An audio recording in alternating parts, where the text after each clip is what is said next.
los procesos de construcción del conocimiento de las ciencias sociales. Hola Ana, ¿qué estás haciendo? Como tenía tiempo libre, aproveché para leer un rato. Ese es un dispositivo para leer libros electrónicos, ¿cierto? Bueno, es una tableta. Además de eso, sirve para ver videos, accesar a internet, tomar fotos y muchas cosas más. ¿Sabías que en ese aparatito, así como lo ves de pequeño, le caben 3000 libros? ¿Tantos? ¿Y qué estás leyendo? Estaba leyendo algo sobre la revolución científica. Y pensar que esto existe gracias a ello, ya que Gutenberg inventó la imprenta. Pero esos dispositivos ya no necesitan imprenta. Al contrario, ahora son virtuales justamente como los que tienes dentro de tu tableta. Sí, ya lo sé. Pero gracias a que se inventó la imprenta, se pudieron divulgar muchos conocimientos que a su vez ayudaron para que avanzara la ciencia y la tecnología. Todo está conectado, Felipe. Lo que somos ahora es gracias a que tenemos conocimiento del pasado. A ver, ¿puedo verla? Sí, vela, está padrísimo. Wow, mira qué interesante. Oye, ¿cómo le puedo hacer para ver más libros? Mira, ve aquí. Las ideas filosóficas y científicas se han ido desarrollando a lo largo de la historia de la humanidad. En los siglos XVI, XVII y XVIII se produjeron cambios científicos muy importantes en la civilización occidental en áreas del conocimiento como física, química, astronomía, biología y medicina, que alteraron la imagen del mundo, la estructura de la sociedad y las creencias tradicionales. El mundo está en constante cambio y en constante proceso de transformación. En este sentido, las ideas también sufren esas modificaciones a lo largo del tiempo. Entonces, referirnos al proceso de las revoluciones o hablar sobre el surgimiento de ideas a lo largo de la historia nos lleva necesariamente a entender estos procesos de larga duración y entonces saber cómo son estas estructuras del entorno las que nos van a permitir identificar los cambios en el tiempo. Gracias a la observación experimental y las matemáticas, comenzó un proceso que fue sustituyendo la ciencia de carácter deductivo que le daba a las cosas cualidades. Antes de la revolución científica se explicaban en cuanto a qué son y en qué consisten. Con la aparición de la revolución científica comenzaron a explicarse en cuanto a cómo se producen.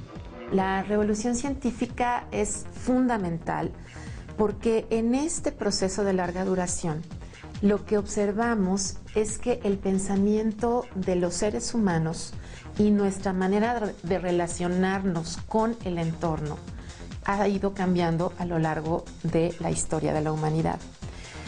Son diferentes las revoluciones o los procesos de transformación que han hecho que los seres humanos pensemos diferente, vivamos diferente y nos entendamos a nosotros mismos diferente. Por ejemplo, en vez de preocuparse por saber qué es la luz, intentaron conocer cuáles eran sus componentes y qué efectos visuales generaba al ser percibida por el ojo humano. La revolución científica pudo lograrse gracias a la difusión de varios conocimientos, como la numeración arábiga, la aparición de la imprenta y los viajes marítimos. Las personas que vivieron en el periodo que abarca la revolución científica comenzaron a desarrollar y perfeccionar instrumentos de navegación, desarrollaron la cultura y cambiaron su forma de pensar. Estas innovaciones tecnológicas hicieron que muchos paradigmas se vinieran abajo. Por ejemplo, la idea de que la Tierra era plana cambió gracias a los descubrimientos de Cristóbal Colón. La revolución científica generó los soportes de la ciencia moderna y cuestionó la ideología de la época, una época que inició con la invención de la imprenta y que se fue desarrollando durante 3 siglos hasta llegar a la Ilustración. Un ejemplo de esto es la aceptación del modelo geocéntrico, basado en la teoría que todo el universo giraba alrededor de la Tierra. Esta idea prevaleció hasta que Nicolás Copérnico introdujo un nuevo concepto, que los planetas giran alrededor del Sol. Cuando se entiende que hay un sistema solar y que hay todo un conjunto de planetas que giran alrededor de un astro y que no estamos solos en el universo, la idea del hombre va a modificarse en el transcurso del tiempo y esto va a permitir que los hombres se posicionen como en el centro de la explicación del mundo. Ya no va a ser una interpretación o un mandato divino, sino que el hombre se va a posicionar como el que a partir de un elemento que lo va a identificar y que lo va a distinguir con relación a otras especies de la naturaleza, que me refiero a la razón, a la capacidad de razonar, al raciocinio, nos va a permitir interpretar y analizar y reflexionar sobre nuestro entorno. ¡Qué interesante! O sea que a partir de la revolución científica, el conocimiento se apoya en la cognición de la naturaleza. Sí, y gracias a eso comienzan los avances en física, biología, química, medicina y astronomía. Y todos estos conocimientos hicieron que tomara valor la observación y la experiencia. Con la revolución científica, la realidad comenzó a explicarse a través de las leyes físico-matemáticas. Cada rama de las ciencias comenzó a especializarse y aunque eran independientes, se aprovechaban de los conocimientos entre ellas. La ciencia se hizo autónoma frente a los dogmas y la religión. La razón partía de la experiencia científica. Gracias a esto se crearon las primeras sociedades científicas y aparecieron los laboratorios como una nueva expresión de investigación que involucraba la observación y la manipulación de la naturaleza con ayuda de instrumentos especializados. Así nacieron los jardines botánicos y los observatorios astronómicos. Esto se facilitó gracias al desarrollo de los sistemas de transporte y de comunicación. Un ejemplo de esto fue la diligencia, que apareció en Londres en 1608. Se difundió rápidamente y mejoraron las relaciones postales en toda Europa. Otra de las herramientas que facilitaron la comunicación en general y de científicos en particular fueron las revistas. Ahí se publicaron muchas de las investigaciones de la época. Para la revolución científica, la razón es la fuente del conocimiento humano. Sí, esas son algunas de las influencias ideológicas de la Ilustración. Pero hay otras que derivaron hacia lo que fue la Revolución Francesa. ¡Claro! Te refieres a la influencia política de la Revolución Francesa. Claro, podemos obtener mucho más. Uno de los cambios políticos más importantes que se produjeron en Europa a finales del siglo XVIII fue la Revolución Francesa. Esta transformación social promovió la democracia a nivel mundial, ya que sirvió de ejemplo para otros países. Con este suceso, el gobierno, la economía y las relaciones sociales fueron modificados en Francia. Sus ideas y acciones todavía tienen influencia en la actualidad, ya que ahí se gestaron los conceptos contemporáneos de libertad, democracia, derechos y deberes ciudadanos. Fue un enfrentamiento social y político que enfrentó el antiguo sistema basado en la monarquía. Inició cuando la institución que representaba las mayorías, conocida como el Tercer Estado, se rebeló y tomó el poder en 1789. La revolución terminó con un golpe de Estado de Napoleón Bonaparte, 10 años después, en 1799. Con esto derrotaron el absolutismo del rey. La Revolución Francesa nos va a permitir enfatizar o subrayar algunos acontecimientos que van a hacer que los hombres empiecen a cuestionarse y a reflexionar sobre ciertos aspectos que antes no habían reflexionado. Por ejemplo, ¿por qué hay libertades para unos y no hay libertades para otros? ¿Por qué hay igualdad para algunos y por qué no hay para otros? ¿Por qué unos tienen que trabajar por un salario y otros son quienes ostentan los modos de producción y son quienes emplean a los asalariados? Es decir, todo esto va a ir surgiendo en el acontecer histórico y le va a dar al hombre la necesidad de tener nuevos espacios de reflexión, en donde a través de la razón van a interpretar y analizar los sucesos sociales, los sucesos culturales, los sucesos políticos, los sucesos económicos, y se van a ir creando especialidades o ramas del conocimiento. Esto no hubiera sido posible si no a la par hubiera surgido una forma sistemática para hacerlo. Y esta forma sistemática para hacerlo es la ciencia, y es en particular el método científico, es decir, la posibilidad de tratar de explicar los principios, las razones que nos permiten ver por qué las cosas son de una manera y no de otra, y no hablar de este término de generación espontánea. Entonces hay una manera en la que el hombre va a empezar a relacionarse con su entorno que va a ser una manera científica, es decir, va a empezar a ver una forma en la que hay necesidades para explicar sucesos. Y en este sentido, las ciencias sociales se empiezan a ser necesarias. La Revolución Francesa estableció un nuevo régimen, donde la burguesía y las masas populares fueron la fuerza política dominante. Sí, pero acuérdate que este suceso estuvo muy influenciado por la ideología de la Ilustración. ¿De verdad? No sabía eso. Sí, de hecho por aquí lo debo de tener. A ver, mira. Vamos a ver. Ah, mira. La Ilustración fue una época histórica, así como un movimiento cultural que se desarrolló en Francia e Inglaterra. Apoyaba los ideales de la burguesía y duró desde fines del siglo XVII hasta el inicio de la Revolución Francesa. Este movimiento cultural tenía la intención de terminar con la oscuridad del pensamiento medieval, por eso es que recibió el nombre de Ilustración. Y gracias a esto es que el siglo XVIII es conocido en Europa como el siglo de las luces. Algunos de los líderes de este movimiento fueron Charles de Montesquieu, Voltaire, Jean-Jacques Rousseau, Denis Diderot y el Conde de Buffon, entre otros. La Ilustración se basa en los principios de la razón, la igualdad y la libertad. Estas ideas también llegaron al continente americano y sirvieron de apoyo a la independencia de los Estados Unidos. Tanto las ideas de la Ilustración como la independencia de los Estados Unidos sirvieron de impulso a la Revolución Francesa. Todas las ideas de la Ilustración influenciaron a dos revoluciones. Sí, por lo que veo las ideas son muy poderosas. Uno pensaría que una idea no podría provocar eso. De hecho, las ideas son las que han detonado otros movimientos también muy importantes para la historia de la humanidad. ¿Así? ¿Cómo cuáles? Como el racionalismo, por ejemplo. El racionalismo se desarrolló en Europa durante los siglos XVII y XVIII. Para esta corriente filosófica, todo conocimiento y comprensión de la realidad proviene de la razón y no de los sentidos. De esta manera se puede llegar al conocimiento deductivamente. Esto quiere decir que las conclusiones a las que llegamos son una consecuencia necesaria de premisas. Pero además, el racionalismo parte de una idea muy importante. La de la existencia de las ideas innatas. ¿Tú crees que venimos a este mundo con conocimiento previo, Felipe? ¿A qué te refieres? Sí, a que cuando nacemos ya están presentes en nosotros las ideas. Bueno, pues nunca me lo había planteado así de esa manera.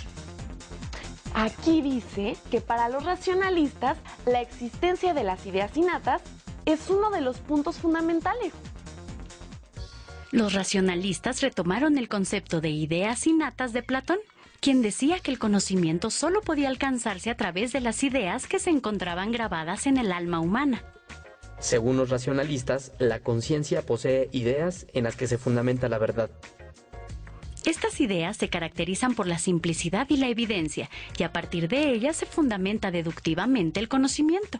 Los racionalistas toman como modelo a las matemáticas y a la geometría. Persiguen una ciencia universal para reducir las proposiciones a lo simple. Me dejaste pensando sobre las ideas innatas.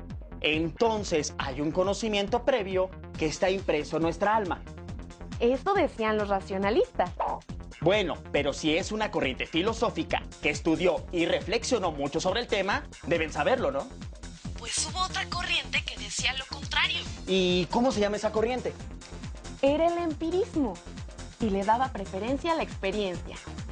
Para ellos, nuestra mente o alma, como lo llamaban los racionalistas, es un papel en blanco en el cual se va escribiendo a través de la experiencia.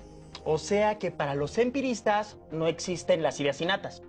No, para ellos, acercarnos a las cosas a través de los sentidos genera el conocimiento. Pues sí resulta interesante, ¿no crees? Uno de los empiristas fue David Hume. Él utilizaba un ejemplo muy famoso para ilustrar esta idea. ¿Y cuál era ese ejemplo? Pues decía que como todos los cuervos que existen y se han observado hasta la fecha son negros, esto nos lleva a establecer que los cuervos son pájaros negros.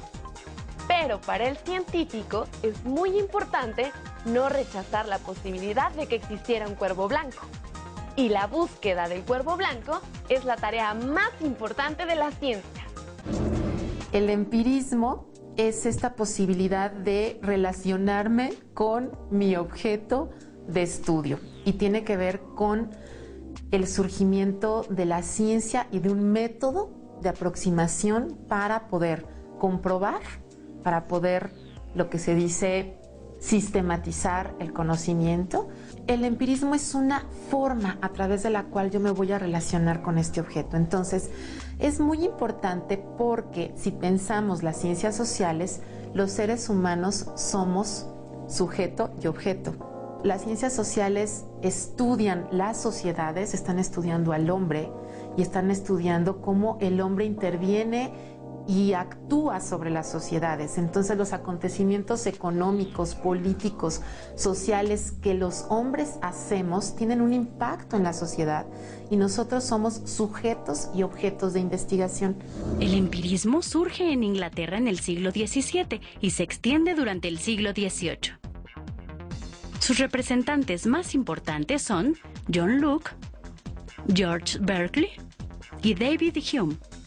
Se denomina con el nombre de empirismo a toda teoría que considera que la experiencia es el origen del conocimiento.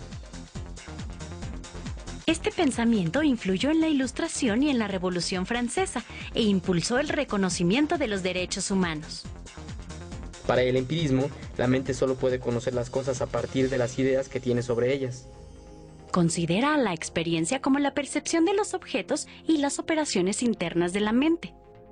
Así pues, para los empiristas, el único criterio de verdad es la experiencia sensible, con lo cual niegan la existencia de ideas innatas. Que el empirismo es esa posibilidad de poder conocer y de poder crear perspectivas analíticas, lentes a través de los cuales podemos mirar los objetos sociales. Por ejemplo, para los empiristas, si te quemas en una estufa caliente, recibes una impresión inmediata. Después lo recuerdas, pero eso ya no es una impresión, sino una idea. La diferencia es que la impresión es más fuerte y más viva que la idea. Y son muy diferentes a cómo conciben el método los racionalistas. Porque para estos últimos, todas las ciencias se tratan con el mismo método. No distinguen los hechos de la experiencia. Así es. Un científico racionalista diría que la ley de la gravedad está demostrada. En cambio, un empírico diría que lo único que se demuestra es que la naturaleza se comporta como si la ley de la gravedad existiera. ¡Es cierto! Para los racionalistas, el modelo ideal del método es matemático y deductivo. Mientras que para los empiristas debe de ser experimental e inductivo. Y hay otras corrientes filosóficas, como el positivismo, que dice que solo podemos llegar al conocimiento a través de lo que se explica por las ciencias naturales. Investiguemos más sobre el tema. Considera que el progreso avanza hacia el bienestar generalizado de la población en una sociedad pacífica y solidaria.